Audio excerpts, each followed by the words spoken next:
Casa Branca, 28 de fevereiro. O assunto é a guerra da Ucrânia contra os invasores russos. E o presidente dos Estados Unidos interrompe o líder ucraniano. Durante a guerra todo mundo tem problemas, vocês também. Mas vocês podem não estar sentindo isso agora, mas vocês vão sentir isso no futuro. Não, você não pode dizer isso. Não diga o que nós vamos sentir. Nós estamos tentando resolver um problema, não diga o que é que nós vamos sentir. Diante do presidente de uma nação agredida, Donald Trump diz que Volodymyr Zelensky não se encontra em posição de ditar nada. E que o ucraniano está assumindo o risco de uma terceira guerra mundial. Numa rede social, depois do bate-boca, Zelensky agradece o apoio da América. Um episódio de broncoaspiração prejudica a recuperação do Papa no hospital. O governo libera dinheiro retido do FGTS para quem já realizou o saque aniversário. A presidente do PT, Gleisi Hoffmann, vai assumir a articulação política do governo Lula. Celulares Android habilitam operações de Pix por aproximação. O Jornal Nacional está começando. O presidente dos Estados Unidos promoveu hoje uma das cenas mais perturbadoras da história da diplomacia. Ele recebeu na Casa Branca o líder de um país que foi invadido militarmente e que há 3 anos tenta recuperar a integridade do seu território. Diante da imprensa, Donald Trump mostrou ao mundo um alinhamento com um país invasor, a Rússia de Vladimir Putin. Com o dedo em riste e elevando o tom de voz, Trump disse a Volodymyr Zelensky que o ucraniano não se encontra em condições de ditar nada e está assumindo o risco de uma terceira guerra mundial. Começou com um sinal positivo, mas em vez de avanços, o que aconteceu foi um retrocesso, ainda imensurável para as negociações de paz. Volodymyr Zelensky foi a Washington assinar um acordo com Donald Trump. Na visão do presidente americano, a Ucrânia deve aos Estados Unidos bilhões de dólares. Ajuda militar que foi enviada ao longo dos 3 anos de guerra. Isso foi no governo de Joe Biden. Não era um empréstimo. O acordo, que deveria ter sido assinado hoje, previa a participação americana num fundo voltado para a exploração de minerais raros da Ucrânia. Mas no Salão Oval ficou claro que ainda existiam diferenças entre os dois lados. Zelensky disse esperar que o acordo fosse um primeiro passo para garantias de segurança reais para a Ucrânia. E afirmou: este acordo não é suficiente. Mesmo assim, o encontro seguiu tranquilo. Até que um repórter perguntou se Trump tinha alguma mensagem aos poloneses, que são aliados dos ucranianos. Os poloneses acham que os Estados Unidos estão muito próximos de Putin. Trump respondeu que não está alinhado com nenhum dos lados, e sim com os Estados Unidos e com o bem do mundo, e afirmou apontando para Zelensky.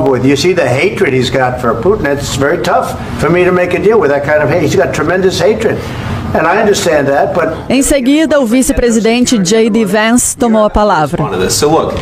For 4 years in the United States of America, we had a president who stood up at press conferences and talked tough about Vladimir Putin, and then Putin invaded Ukraine and destroyed a significant chunk of the country. The path to peace and the path to prosperity is maybe engaging in diplomacy. What makes America a good country is America engaging in diplomacy. That's what President Trump is doing. Zelensky então pediu a palavra e lembrou que Putin tomou o território ucraniano da Crimeia em 2014. Depois, desrespeitou um acordo de cessar-fogo quando invadiu a Ucrânia em 2022 e começou a guerra. Ele perguntou: What kind of diplomacy, JD, you are speaking about? What do you mean? I'm talking about the kind of diplomacy that's going to end the destruction of your country. Yes, but if you Mr. President, with respect, I think it's disrespectful for you to come into the Oval Office and try to litigate this in front of the American media. Right now, you guys are going around and forcing conscripts to the front lines because you have manpower problems. You should be thanking the President for trying to bring an end to this conflict. Zelensky disse que até os Estados Unidos sentiriam os efeitos da guerra. E aí, Trump entrou na discussão e levantou a voz com Zelensky. Don't tell us what we're going to feel. We're trying to solve a problem. Don't tell us what we're going to feel. I'm not telling you. Because you're in no position to dictate that. Remember this. You're in no position to dictate what we're going to feel. We're going to feel very good. We're going to feel very good and very strong. You will feel influence. You're right now not in a very good position. You've allowed yourself to be in a very bad position, and he happens to be right about it. From the very beginning of the war. You're not in a good position. You don't have the cards right now. With us, you start having cards. Right now, you don't. You're playing cards. You're playing cards. You're gambling with the lives of millions of people. You're gambling with World War III. You're gambling with World War III.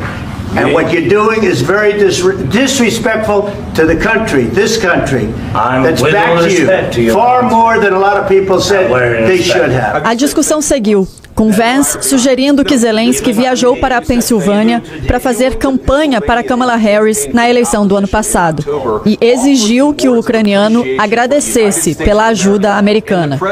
Trump, então, zombou de Zelensky. You're running low on soldiers. It would be a damn good thing. And then you tell us, I don't want a ceasefire. I don't want a ceasefire. I want to go and I want this. Look, if you could get a ceasefire right now, I tell you, you take it so the bullets stop flying and your men stop getting killed. Of course, we want to stop the war. But you're saying you don't want a ceasefire. But I said to you, I want a ceasefire. With guarantees. Because you'll get a ceasefire faster than an agreement. Ask our people about ceasefire, what they think. Tudo isso pode ser traduzido no lamento da embaixadora ucraniana em Washington. Depois, Zelensky foi embora sem assinar acordo nenhum. Câmeras que transmitiriam em tempo real a assinatura do acordo foram recolhidas da sala onde os dois falariam com jornalistas. Depois da discussão, Trump comentou o encontro. Aprendemos muitas coisas que nunca poderiam ter sido compreendidas sem conversas sob fogo e pressão. É impressionante o que vem à tona pela emoção. Eu concluí que o presidente Zelensky não está pronto para a paz se os Estados Unidos estiverem envolvidos, porque acredita que o nosso envolvimento dá a ele uma grande vantagem nas negociações. Eu não quero vantagem, eu quero paz. Ele desrespeitou os Estados Unidos da América no seu prestigioso Salão Oval. Ele pode voltar quando estiver pronto para a paz. Em outro tom, Zelensky também foi às redes sociais. Obrigado, Estados Unidos. Obrigado pelo seu apoio. Obrigado por esta visita. Obrigado, presidente dos Estados Unidos, Congresso e o povo americano. A Ucrânia precisa de uma paz justa e duradoura e estamos trabalhando exatamente para isso. Desde o início da guerra, há 3 anos, os Estados Unidos têm sido os maiores aliados da Ucrânia, fundamentais para que as forças de defesa de Kiev segurassem o avanço das tropas russas. A Casa Branca de Trump adotou uma política diferente. Abriu um canal de diálogo com o presidente da Rússia, Vladimir Putin, para discutir possíveis caminhos para o fim da guerra. Neste diálogo, a Ucrânia não foi incluída. No fim da tarde, Donald Trump falou com jornalistas no jardim da Casa Branca. Disse que os americanos querem paz, que Volodymyr Zelensky só quer brigar e que Rússia e Ucrânia poderiam assinar imediatamente um cessar-fogo, mas que Zelensky não quer. Zelensky respondeu numa entrevista à Fox News. O presidente ucraniano disse que quer a paz, que foi por isso que viajou aos Estados Unidos e que não pode pedir aos soldados ucranianos que parem se não tiver garantias de que Putin não continuará no território ucraniano. Depois do bate-boca, líderes europeus manifestaram apoio a Volodymyr Zelensky e à Ucrânia. O presidente francês lembrou dos fatos. Existe um agressor, que é a Rússia, e um povo atacado, que é o ucraniano, disse Emmanuel Macron. Ele falou também que os aliados da Ucrânia estavam certos em ajudar o país e aplicar sanções contra a Rússia, e que isso vai continuar. Afirmou ainda: temos que agradecer a todos que ajudaram os ucranianos e temos que respeitar os que lutaram desde o começo, porque eles lutaram pela independência deles e pela segurança da Europa. Macron ligou para Zelensky depois do bate-boca de Donald Trump com o presidente ucraniano. O primeiro-ministro da Polônia, Donald Tusk, escreveu: Zelensky, queridos amigos ucranianos, vocês não estão sozinhos. Ucrânia, a Espanha está com você, disse o primeiro-ministro espanhol Pedro Sánchez. O primeiro-ministro alemão Olaf Scholz disse que ninguém quer a paz.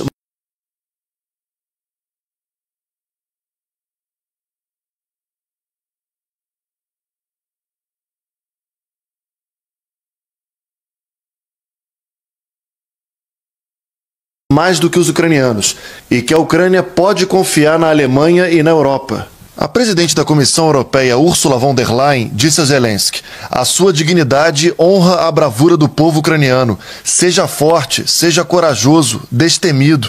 Você nunca está sozinho. Portugal, Noruega, Suécia, Lituânia, Irlanda e República Tcheca também demonstraram apoio. Já a Rússia, naturalmente, adotou outro tom.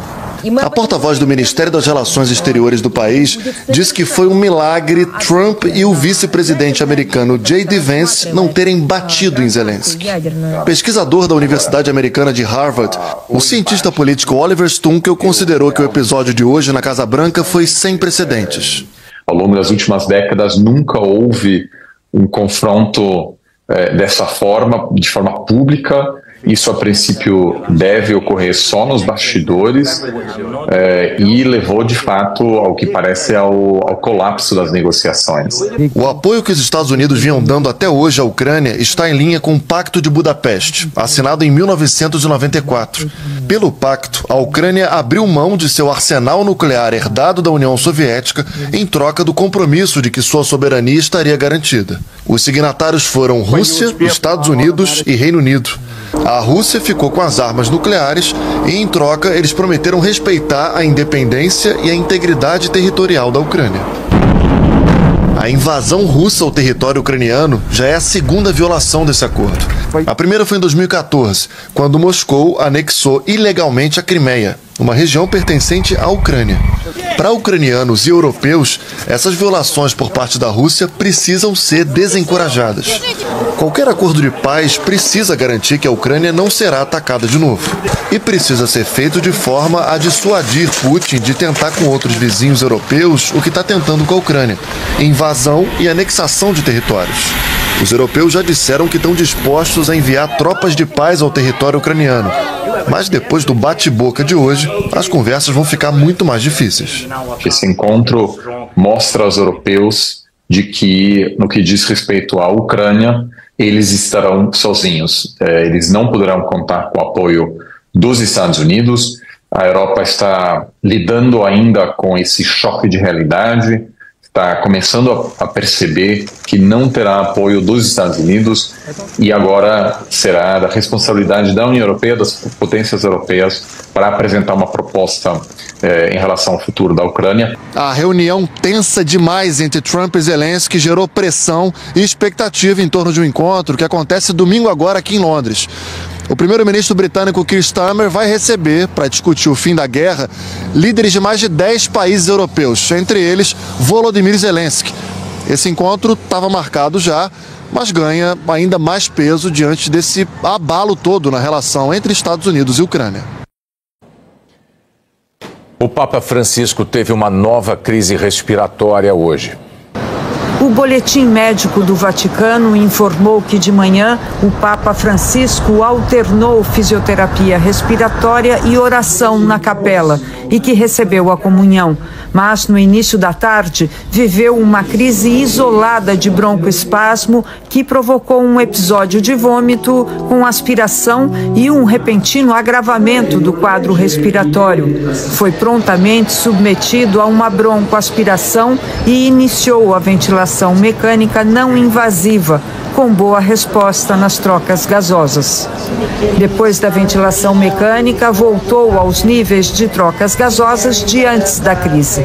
Fontes vaticanas afirmam que o Papa não está entubado, que usa apenas uma máscara que o ajuda a respirar e que foi a primeira vez que usou a ventilação mecânica. Ele permaneceu sempre vigilante e orientado, colaborando com as manobras terapêuticas. O prognóstico ainda permanece reservado. Os médicos vão precisar de 24 a 48 horas para avaliar se a crise de hoje determinou uma piora nas condições do Papa Francisco. A crise seria considerada grave se o quadro não tivesse sido revertido, mas foi um episódio que pode acontecer com uma pessoa que se submete ao tratamento que o Papa vem recebendo e que agora deve fazer Francisco desistir de rezar o Ângelus no domingo e de voltar para casa Santa Marta nos próximos dias. A seguir, a petista Gleisi Hoffmann vai assumir a articulação política do governo Lula. Celulares Android habilitam o Pix por aproximação. O presidente Lula indicou a presidente do PT, Gleisi Hoffmann, para o Ministério da Articulação Política. Uma reunião precedeu o anúncio. O ministro que sai para o Ministério da Saúde, Alexandre Padilha, e a ministra que chega, Gleisi Hoffmann, estiveram juntos na conversa de 1h30 com o presidente Lula. Pouco depois, o Palácio do Planalto confirmou a decisão. E o presidente postou uma foto, desejou sorte à nova ministra que assume dia 10 de março. Gleisi afirmou que recebia o convite com responsabilidade e que seguirá dialogando democraticamente com os partidos governantes e lideranças políticas. Durante a reunião, Lula ligou para os presidentes da Câmara, Hugo Mota, do Republicanos, e do Senado, Davi Alcolumbre, do União Brasil, para informar a decisão. Os dois disseram que o cargo é do presidente e que estavam abertos ao diálogo. Nas redes sociais, Mota e Alcolumbre desejaram sorte e reiteraram a disposição em trabalhar juntos com a nova ministra. O líder da oposição na Câmara, deputado Zucco, do PL, criticou a escolha e lembrou a dificuldade de diálogo com Gleisi. Gleisi já foi senadora pelo Paraná. Em 2011, assumiu a chefia da Casa Civil no governo Dilma. Ela está no segundo mandato de deputada federal e é a atual presidente do PT. Gleisi e o ministro da Fazenda, Fernando Haddad, já tiveram divergências sobre a condução da política econômica do governo. Desde o ano passado, o presidente Lula estava decidido a trazer Gleisi aqui para o Palácio do Planalto. O Centrão cobiçava a articulação política, mas há 2 semanas o presidente optou pela petista. Disse a interlocutores que devia muito a ela por ter articulado a última campanha presidencial. E quer que Gleisi repita isso no ano que vem. A cotação do dólar comercial subiu hoje 1,5% para R$ 5,91. O principal índice da Bolsa de Valores brasileira caiu 1,6%. O governo publicou a medida provisória que libera o dinheiro retido do FGTS para quem perdeu o emprego e tinha optado pelo saque aniversário. A medida vale para os trabalhadores demitidos de 1º de janeiro de 2020 ao dia de hoje. A MP abre uma exceção na lei que proíbe o trabalhador de tirar o dinheiro que tem no FGTS quando ele já fez o saque aniversário. Em caso de demissão sem justa causa, o trabalhador recebia apenas a multa rescisória de 40%. A MP autoriza o saque do fundo em 2 etapas, nos dias 6, 7 e 10 de março, no valor de até R$ 3.000, e nos dias 17, 18 e 20 de junho, o restante do saldo que ficou na conta do FGTS. A medida beneficia mais de 12 milhões de trabalhadores. 10 milhões terão dinheiro creditado na conta bancária cadastrada no aplicativo do FGTS. Outros 2 milhões, que não têm cadastro, poderão sacar o valor nas agências da Caixa ou nas casas lotéricas. Segundo o Ministério do Trabalho, a medida vai injetar 12 bilhões de reais na economia, 6 bilhões neste mês e 6 bilhões em junho. O valor poderia ser maior, mas 80% dos trabalhadores já haviam dado parte do FGTS como garantia aos bancos para antecipar a retirada do saque aniversário. Esses valores vão ficar retidos no fundo para pagamento das dívidas. Para quem tem celular Android, começou a funcionar hoje o Pix por aproximação. É cada vez mais comum ver essa cena. Aproximar o celular E pagar já acontecia com cartões de débito e crédito.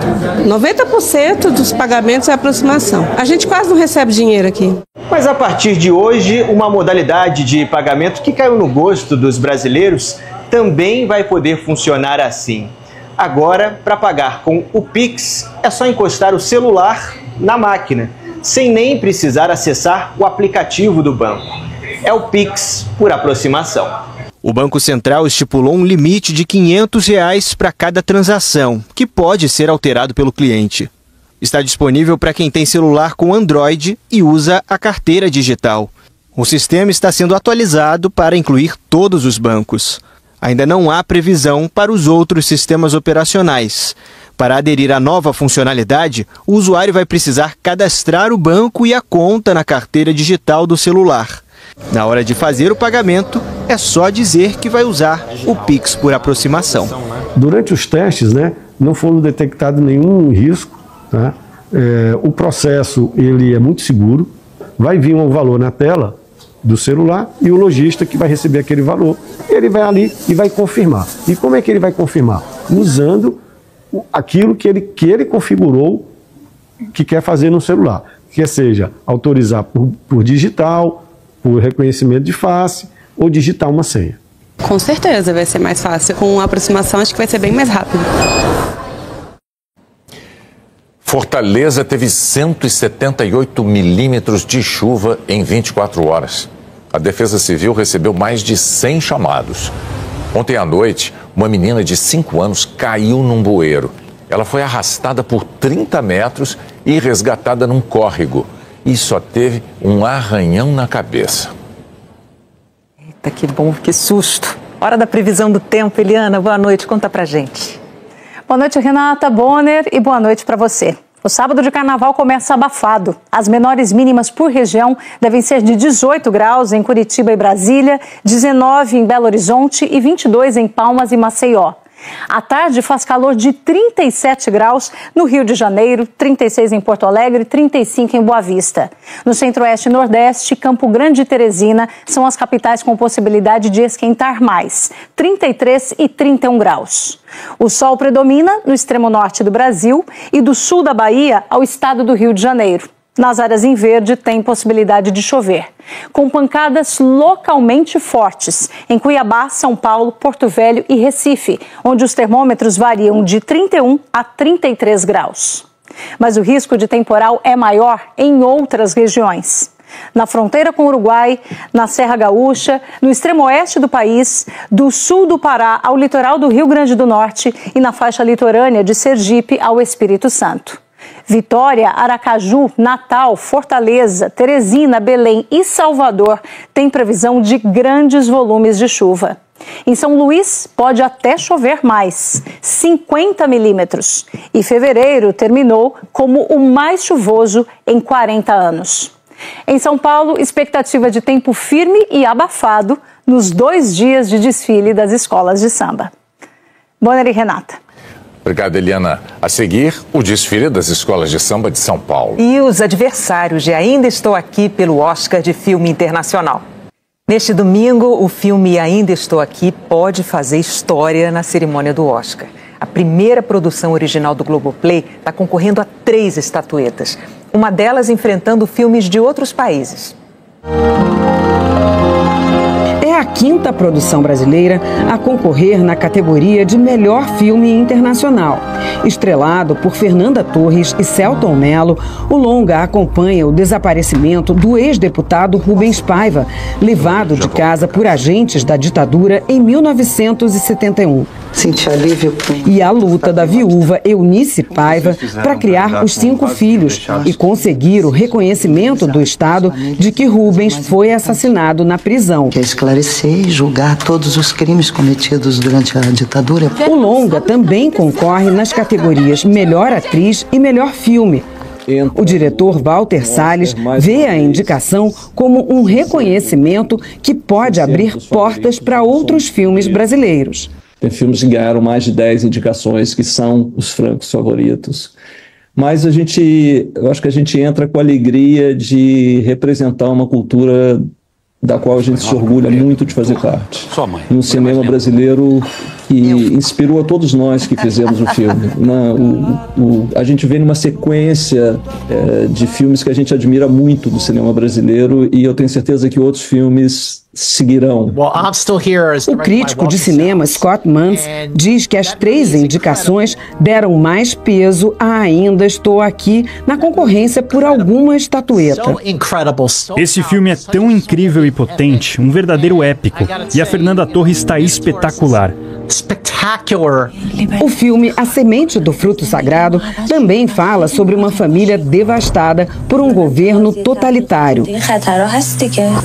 Em meio aos protestos que tomaram as ruas do Irã em 2022, um agente da repressão está dentro de casa. O pai de família atua contra os manifestantes. As filhas adolescentes apoiam o movimento. O diretor iraniano Mohammad Rasulov, que já foi preso 2 vezes por se opor ao regime, filmou todas as cenas escondido. O cenário de A Garota da Agulha é a Dinamarca sombria e empobrecida do fim da Primeira Guerra Mundial. A produção, em preto e branco, conta a história de 2 mulheres envolvidas num esquema cruel que causou a morte de dezenas de bebês no país. A animação Flow concorre pela Letônia e acompanha a jornada de um gatinho e seus amigos que navegam por um planeta coberto por uma inundação apocalíptica. Flow conquistou a crítica e os votantes do Oscar com uma narrativa delicada, silenciosa e cheia de emoção. O filme foi inteiramente criado usando um programa de animação gratuito na internet. O longa também concorre na categoria animação, onde pode desbancar produções de grandes estúdios, como Robô Selvagem, da DreamWorks, e Divertidamente 2, da Disney. O diretor Gintz Zilbalodes conta que se inspirou na gatinha da infância dele, Josefine, para criar o protagonista. Os personagens agem como animais, sem reações humanas. Às vezes são rabugentos, malvados, mas isso dá a eles uma inocência, uma vontade de protegê-los. Por isso a narrativa é tão universal. O longa francês Emília Pérez começou a temporada como favorito na corrida pelo prêmio de melhor filme internacional, mas enfrentou contratempos ao longo da campanha e chega à reta final com a popularidade em xeque. O filme se passa no México e foi muito criticado pelos mexicanos, que consideraram a produção uma caricatura de seus hábitos e costumes. O musical conta a história de um traficante mexicano que faz transição de gênero. Manitas se torna Emília Pérez. O brasileiro Valdemar Dalenogari é um dos votantes da Critics' Choice Awards, premiação da maior associação de críticos de cinema dos Estados Unidos, e diz que a popularidade recente de Ainda Estou Aqui dá um impulso na disputa pelo Oscar. Mas a concorrência é muito grande, porque Emília Pérez tem 3 indicações. O que eu coloco como um diferencial seria dessa visibilidade tardia de Ainda Estou Aqui, uma visibilidade que ela dá força para o filme, e a Fernanda indicada para melhor atriz, eu acho que nos credencia a pensar que nesse domingo a gente pode brigar e de fato sair vencedor com um prêmio de filme internacional pelo menos. Neste domingo, a Globo vai transmitir a cerimônia do Oscar para todo o Brasil, menos o Rio de Janeiro, que vai acompanhar o desfile das escolas de samba. A transmissão Globo do Oscar também vai estar disponível no G1 e no G-Show. 7 escolas de samba se apresentam daqui a pouco na primeira noite de desfile do Grupo Especial de São Paulo. Ainda é tempo de recomeçar, na tela pintar as emoções. A imaginação de uma criança desenha o enredo da Dragões da Real, que vai contando o sonho da vida pelos versos da Aquarela de Toquinho. O Havaí, Pequim ou Istambul, o lápis e a luva, o sol amarelo, a aquarela inteira pintada nas fantasias. Porque a vida é um sonho, mas a aquarela somos nós que pintamos. É um enredo onde a gente não pode esquecer esta criança que existe dentro de cada um de nós. Numa folha qualquer, vou desenhar o meu castelo.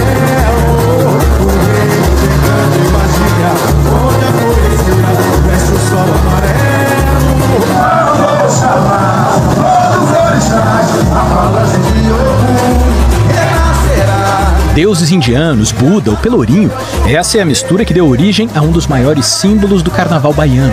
E a Colorado do Brás traz para São Paulo a história do afoxé Filhos de Gandhi. Nós nos aprofundamos realmente nos Filhos de Gandhi mesmo. Lógico, temos uma passada pela Índia, vamos contar uma parte da Bahia, mas focado sempre nos Filhos de Gandhi, que é uma história marcada por altos e baixos, e é nessa pegada que nós vamos levar para a avenida.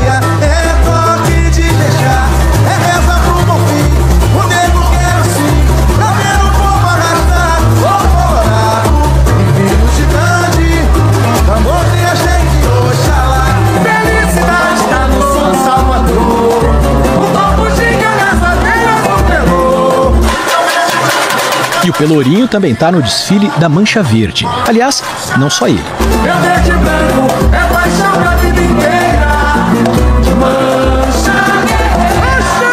Quem conhece Salvador ou o povo baiano que assiste o carnaval vai identificar a cidade, vai ver a cidade ali em alguma situação, né? Em todas as alegorias você vai falar, nossa, isso aqui é tal lugar da cidade. O enredo homenageia a capacidade baiana de cultuar seus deuses e festejar a sua alegria ao mesmo tempo. Festas da fé e fé nas festas.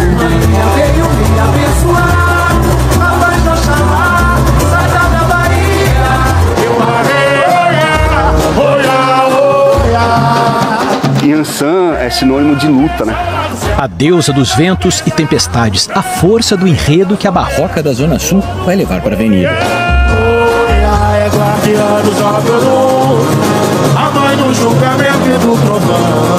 A gente contar de uma forma simples, mas de uma forma bonita, essa história que é uma história envolvente. Fazer com que as pessoas participem desse enredo, prestem atenção, que a gente vem com uma comissão de frente impactante na avenida.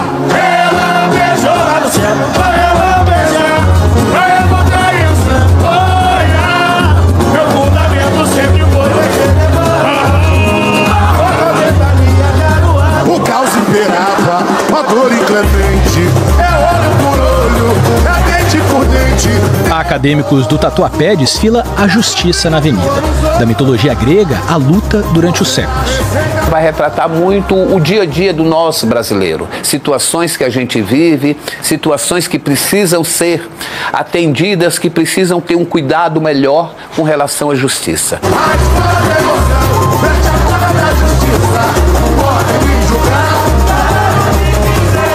E o carnavalesco dá a dica: não pisquem na ala das baianas. As baianas vão retratar um ato cênico muito bacana, fazendo uma homenagem à lei dos 10 mandamentos.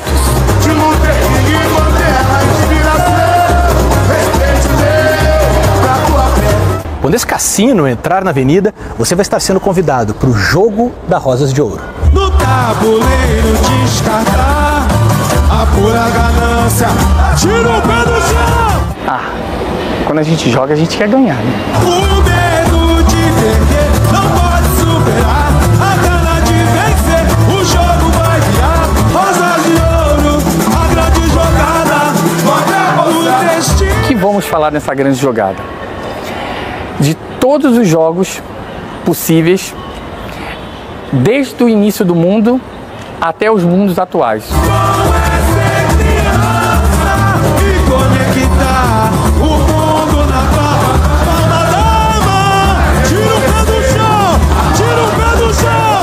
O rock da samba faz parte do meu show. Na camisa verde e branca.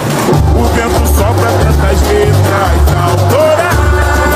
O nosso enredo para o Carnaval de 2025 é Cazuza, o poeta vive. O Cazuza é um eterno apaixonado, né? Então nós definimos ele como um artista que cantou e encantou o Brasil, que tem uma mensagem muito atual ainda, né? Que deixa um legado muito atual. Então também foi um dos motivos para a gente poder colocá-lo aí como o tema do nosso enredo para o Carnaval de 2025. E a escola vai encerrar a primeira noite do Sambódromo do Anhembi com uma carta de amor de Cazuza para a mãe, Dona Lucinha. Camisa, quando a usa, se a sua saudade é maior que a minha.